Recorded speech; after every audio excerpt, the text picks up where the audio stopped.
बिस्मिल्लाहिर्रहमानिर्रहीम अस्सलाम वालेकुम प्यारे व्यूअर्स के हाल चाल है। उम्मीद करिए ना कि तुम सो खैर वाफियत नाल ते शुक्र ते अल्हम्दुलिल्लाह मैं भी ठीक ठाक हाँ।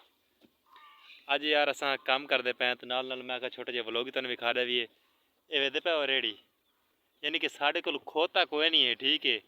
तो जेडे खोते हैं वो असा दो में मतलब मैं लावन वाला दिक्का ये जड़ा पिया ये रेड़ी छिकसी तो फुल रेड़ी रेते दी असा भर ली है, ठीक है। मैं फद्दी खड़ा रेड़ी है वेखो तो हुण इहनूं देखते लै जाने वेदे के सूरत हाल है, ठीक है। व्लॉग नूं फुल वेखना है, व्लॉग नूं स्किप नहीं करना है। इंशाअल्लाह तुहानूं व्लॉग वेखण दा बड़ा मज़ा आसी, व्लॉग दे नाल नाल रहना है, ठीक हो गया।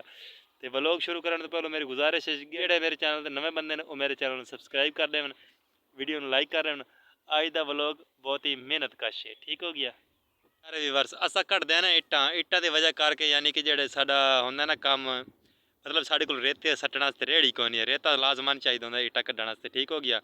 उहदे वास्ते रेहड़ी कोई नहीं तो सानू यानी कि आप नूं रेता यानी कि किसी दी रेहड़ी मांगते ना उहदे उत्ते रेता लाड़ते तो सट्टना पौंदा। मैं तुहानूं पिछला विजिट ही करवाना इंदा ये सारी रेहड़ी यानी कि भरी चुकी है फुल बटा फुल। तो हुण मेरा खोता जिहड़ा है वह भी तैयार है, काशिफ खोता जिहड़ा है भी अपना वो बिल्कुल तैयार हो चुके रेता सट्टण वास्ते, ठीक हो गया। चलिए अल्लाह नूं याद करिए लावा दिक्का गाइस। हुण मेरे को कैमरा मैन दूजा कोई नहीं, फिलहाल मैं दिक्का शिक्का लेना वेदा के बढ़दा है, ठीक हो गया। तो अल्लाह खैर करे सी जोर लाते चल भाई शेरा जान दे जान दे जान दे जान दे किच किच किच जोर ला चल चल चल चल चल बचा के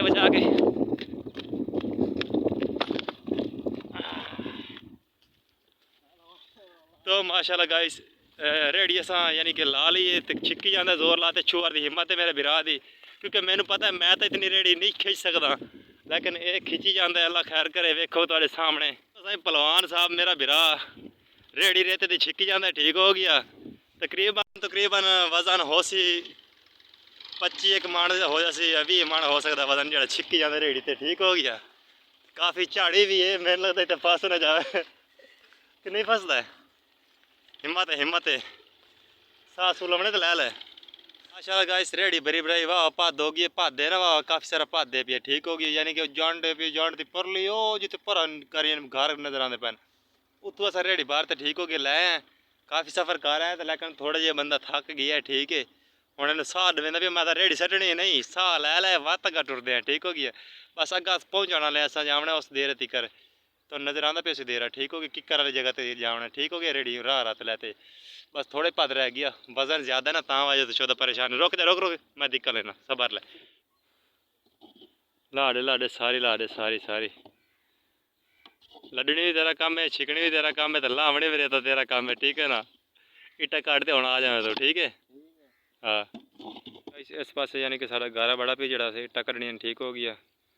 तो इस पास कल मैं इट्टा काटते गया मैं ठीक है। अब पसीना देख लो, तबीयत ही मेरी ठीक है, तो आज मैं कल्ला काम कर सा। हाँ आज तेरी हिम्मत है कि मैं तो काम करे कर लाइक और सब्सक्राइब कराए सारी वीडियो ना सफराई आज दा व्लॉग साडा इतना काम कि साडा रेता केड़े तरीके सटींदा यानी कि ओ रेते दी डेरी तन मलूम होंदी पई ओ परली साइड ते पई और रेता पिया, ठीक है। इस इत्थे हत्थ लाया रेता परली साइड ते फैमिली रहिंदी है, उस साइड ते वीडियो नहीं बढ़ा सकते हैं, परेशानी बढ़ती है, ठीक है।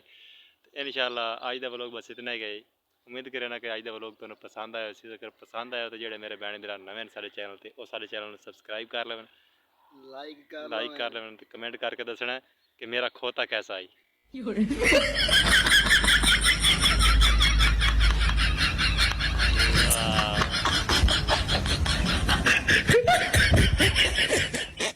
哎呦我的妈！